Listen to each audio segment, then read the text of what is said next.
टूट चुका हूँ ए मेरे खुदा, न कोई सहारा है न कोई किनारा है। अब तू ही आके हाथ थाम ले मेरा, तेरे सिवा कौन हमारा है। जिंदगी कभी उन मुकाम पे लाके खड़ा कर देती है जहाँ से कोई रास्ता नजर नहीं आता। उदासीनता से मन व्यथित होकर टूट जाता है। सांस तो चलती है पर जीने की इच्छा मानो खत्म सी हो जाती है। रोने का मन करता है पर उस वक्त कोई कंधा नहीं मिलता। समझ ही नहीं आता ऐसी कौन सी भूल हो गई जो जिंदगी हमें इतना रुला रही है।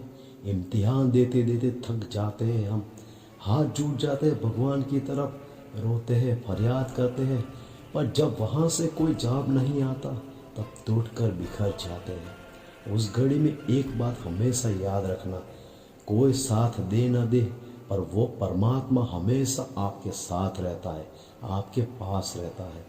चाहे सब आपको अकेला छोड़कर चले जाए पर वो आपको कभी अकेला नहीं छोड़ सकता। एक कहानी आपको सुनाता हूँ।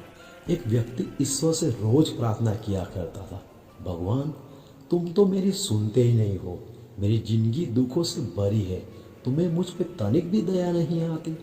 उसकी प्रार्थना सुनकर भगवान उसे दर्शन देते हैं और जो चाहे वो मांगने को कहते हैं। वो व्यक्ति कहता है, कोई भी दुख आए कोई भी तकलीफ आए आप हमेशा मेरा साथ देना। भगवान ने कहा, मैं तो तेरे साथ ही रहता हूँ, किसी भी पल में तुझे अकेला नहीं छोड़ता। तो व्यक्ति बोला कि मुझे कैसे पता चलेगा कि आप मेरे साथ हो। तब भगवान मुस्कुराकर कहते हैं, अब तू जब चलेगा तेरे कदमों के साथ दो कदमों के निशान और भी बनेंगे और वो दोनों कदम मेरे होंगे। और व्यक्ति बहुत खुश हो गया कि अब दुख की हर घड़ी में परमात्मा मुझे संभाल लेंगे। लेकिन थोड़े दिनों बाद उसने गौर किया, जब जिंदगी में सब कुछ ठीक होता है, जब सुकून के पल होते हैं तो चार पैरों के निशान होते हैं और जब दुख की घड़ी आती है तो दो ही पैरों के निशान बनते हैं। वो बहुत उदास हो गया। उसे लगा जब जिंदगी में सुख आता है तब परमात्मा मेरे साथ रहते हैं, लेकिन जब जिंदगी में दुख आता है तब वो मुझे छोड़कर चले जाते हैं। उस दिन उसने प्रार्थना में परमात्मा से शिकायत की कि मैंने सुना था दुख के समय में दुनिया साथ छोड़ देती है, लेकिन ईश्वर आपका साथ कभी नहीं छोड़ता। लेकिन मेरी जिंदगी में जब दुख आया आपने मेरा साथ क्यों छोड़ दिया। जब मेरी जिंदगी में सुख आता है तब चार कदमों के निशान बनते हैं, पर जब दुख आता है तब सिर्फ दो ही कदमों के निशान बनते हैं। आप दुख की घड़ी में मेरे साथ साथ क्यों नहीं चलते हो। तब ईश्वर ने उस व्यक्ति से कहा, जब तेरी जिंदगी में सुख का वक्त होता है तब तेरे और मेरे कदमों के निशान बनते हैं, पर जब तेरी जिंदगी में कोई दुख आता है तब तुझे मैं अपनी गोद में उठा लेता हूँ, इसलिए तेरे पैरों के निशान नहीं बनते हैं। और जिन दो पैरों के निशान तू दिखता है वो तेरे नहीं, वो मेरे पैरों के निशान है। मैं रोज गुनाह करता हूँ वो रोज बख्श देता है, मैं आदत से मजबूर हूँ वो रहमत से मशहूर है।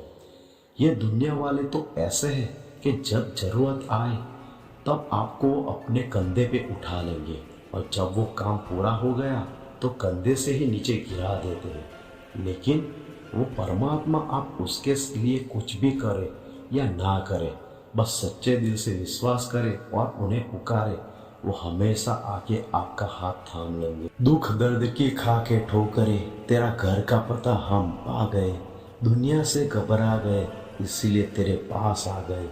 ये दुनिया आपकी उम्मीद तोड़ सकती है लेकिन दुनिया बनाने वाला नहीं, वो आपकी उम्मीद कभी नहीं तोड़ता। ईश्वर तेरी कृपा ने मेरे हर दुख को टाल रखा है। अरे मैं तो मिट ही जाता कभी का, एक तू है जिसने मुझे संभाल रखा है। एक अमीर व्यक्ति था, उसने समुद्र में अकेले घूमने के लिए एक नाव बनवाई। छुट्टी के दिन वह नाव लेकर समुद्र की सैर करने निकला। वह समुद्र में थोड़ा आगे तक पहुंचा कि अचानक एक जोरदार तूफान आ गया। उसकी नाव पूरी तरह से तहस नहस हो गई, लेकिन वह लाइफ जैकेट की मदद से समुद्र में कूद गया। जब तूफान शांत हुआ तब वह तैरता तैरता एक टापू पर जा पहुंचा, मगर वहां कोई भी नहीं था। टापू के चारों ओर समुद्र के अलावा कुछ भी नजर नहीं आ रहा था। उस आदमी ने सोचा, जब मेरी जिंदगी में किसी का भी मैंने बुरा नहीं किया तो मेरे साथ ऐसा क्यों हुआ। उस इंसान को लगा कि रब ने मौत से बचाया तो है, आगे का रास्ता भी रब ही बताएगा। धीरे धीरे वो वहाँ पर उगे झाड़ फूल फल पत्ते खाकर दिन बिताने लगा और अब धीरे धीरे उसकी आस टूटने लगी। लेकिन उसका अपने ईश्वर और किस्मत से विश्वास नहीं उठा। फिर उसने सोचा कि अब पूरी जिंदगी यही इसी टापू पर बितानी है तो क्यों ना एक झोपड़ी बना लूं। उसने पेड़ और झाड़ की लकड़ियों से एक छोटी सी झोपड़ी बनाई।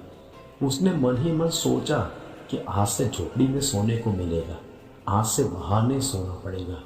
रात हुई कि अचानक से मौसम बदला और बिजली जोर जोर से कड़कने लगी। तभी अचानक एक बिजली उस झोपड़ी पर आके गिरी और झोपड़ी झूलने लगी।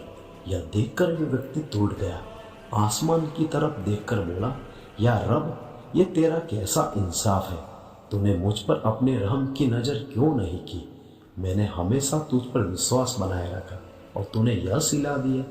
पर वही इंसान हताश और निराश होकर सर पर हाथ रखकर रोने लगा कि अचानक एक नाव टापू के पास आई। नाव से उतरकर दो आदमी बाहर आए और बोले कि हम तुम्हें बचाने आए हैं।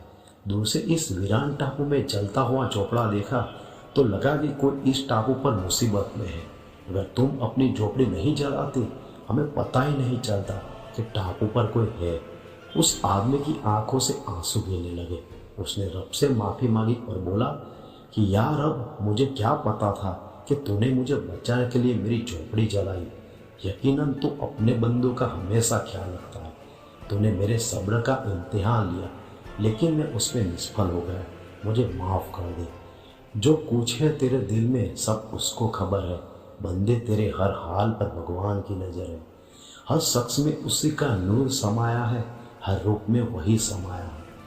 जो उसे नहीं मानता वो जान ले कि तुम उसी के ही अंश हो, उसी से प्रकट हुए हो, उसी में जीते हो और उसी में लीन हो जाते हो। कई बार प्रश्न होता है कि अगर खुदा सब जगह है तो दिखता क्यों नहीं।